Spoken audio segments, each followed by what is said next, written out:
আজকে আমাদের আলোচনায় হিন্দু ধর্ম সংস্কৃতিতে পূজার বিষয়ে। শাস্ত্রে পূজা অনেক প্রকার সংজ্ঞা পাওয়া যায়। ভাবনা উপনিষদে রয়েছে পূজকের নিজেকে দেবতার কাছে সমর্পণ সম্বন্ধেই পূজা।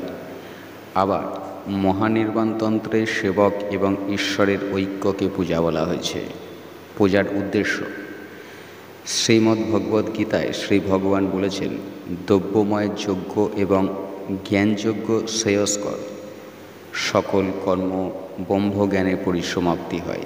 যোগিনীতন্ত্রে বলা হয়েছে, পূজা প্রভৃতি কর্মের দ্বারা ভক্তি লাভ হয়, ভক্তির দ্বারা জ্ঞান অর্থাৎ ব্রহ্মলাভ হয় এবং ব্রহ্মজ্ঞানেই মুক্তি হয়।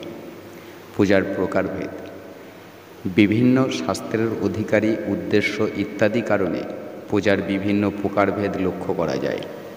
দেবী ভগবতী বাহ্য এবং অভ্যন্তর এই দুই প্রকার পূজার কথা বলা হয়েছে। বাহ্য পূজার আবার দুই প্রকার, বৈদিক এবং তান্ত্রিক। অভ্যন্তর পূজা দুই প্রকার, সাধারা এবং নিরাধারা।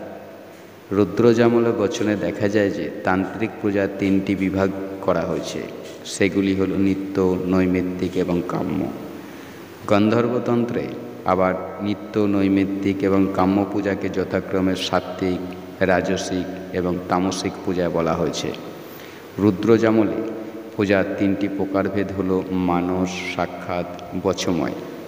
মুক্তমালাতন্ত্রে বচনে তিন প্রকার পূজা হল মানসী, আন্তর্জাগতিকা এবং বাহ্যা।